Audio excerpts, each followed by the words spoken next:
Hello guys, ഇന്ന് വിജയണ്ണന്റെ last പടമായ Jananayakan cinema കാണാൻ പോവുകയാണ്. വർക്ക്ഷോപ്പിലെ കുറച്ച് വർക്കുകൾ ചെയ്തതിനു ശേഷമാണ് പോകുന്നത്. രാവിലെ തന്നെ സ്വിഫ്റ്റ് പെട്രോളിന്റെ ആക്സിഡന്റ് വർക്കായിട്ടാണ് റൈറ്റ് സൈഡ് ടയർ എല്ലാം പൊട്ടി കീറി ആ ഭാഗത്തുള്ള സസ്പെൻഷൻ ഫുള്ള് പൊട്ടി തകർന്നു പോയി. ഇതിനെ സംബന്ധിച്ചിട്ടുള്ള ഫുൾ ഡീറ്റെയിൽ ആയിട്ട് ഒരു വീഡിയോ ആയിട്ട് ഇടാം. വർക്ക്ഷോപ്പിലെ പണിയെല്ലാം കഴിച്ച ശേഷം നമ്മൾ പന്തളത്തെ തിയേറ്ററിലോട്ട് പോവുകയാണ്. പണ്ട് ഞാൻ ആദ്യമായിട്ട് വിജയുടെ ഒരു സിനിമ കാണാൻ പോയായിരുന്നു. ആ സിനിമയുടെ പേരാണ് കത്തി. ആ സിനിമ കണ്ടാൽ തന്നെ വിജയണ്ണന്റെ ആരാധനയായി. തിയേറ്ററിൽ ഇരുന്ന് കാണുന്ന മുന്നേ ടിവിയിൽ കണ്ടത് അഴകിയ തമിഴ് പാലം, ഗില്ലി, പോക്കിരി, കുരുവി, തുപ്പാക്കി, തലവ മുതലാവയെല്ലാം നമ്മൾ കണ്ടു. ബിഗിൽ ഇറങ്ങിയ സമയത്ത് ഞാനും എന്റെ കൂട്ടുകാരോടൊപ്പമാണ് സിനിമ കാണാൻ പോയത്. അതിൽ വിജയുടെ അച്ഛനെ കുത്തിക്കൊല്ലുന്ന ഒരു സീൻ ഉണ്ടായിരുന്നു. ഞാൻ കൂട്ടുകാരൻ നമുക്ക് കണ്ണെല്ലാം ചുമന്ന് കിടന്ന് കരയായിരുന്നു. ആരായാലും കരഞ്ഞു പോകും. ഞങ്ങളുടെ കൂട്ടുകാരന്മാരുടെ ഇടയിൽ വലിയൊരു വിജയ് ഫാൻ ഉണ്ട്. അവന്റെ പേരാണ് മണി. ശേഷം ടിക്കറ്റ് എടുത്ത് അണ്ണന്റെ പടം കാണാൻ പോവുകയാണ്. ഞാൻ മാത്രമല്ല അപ്പനും കൂടെ ഉണ്ട് സിനിമ കാണാൻ.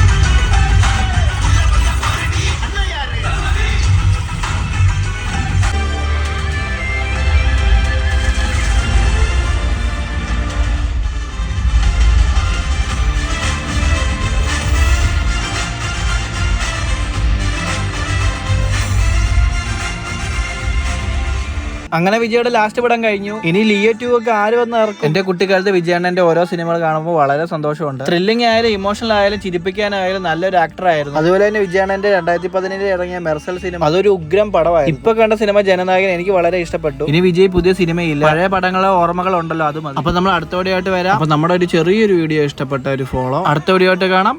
ബൈ.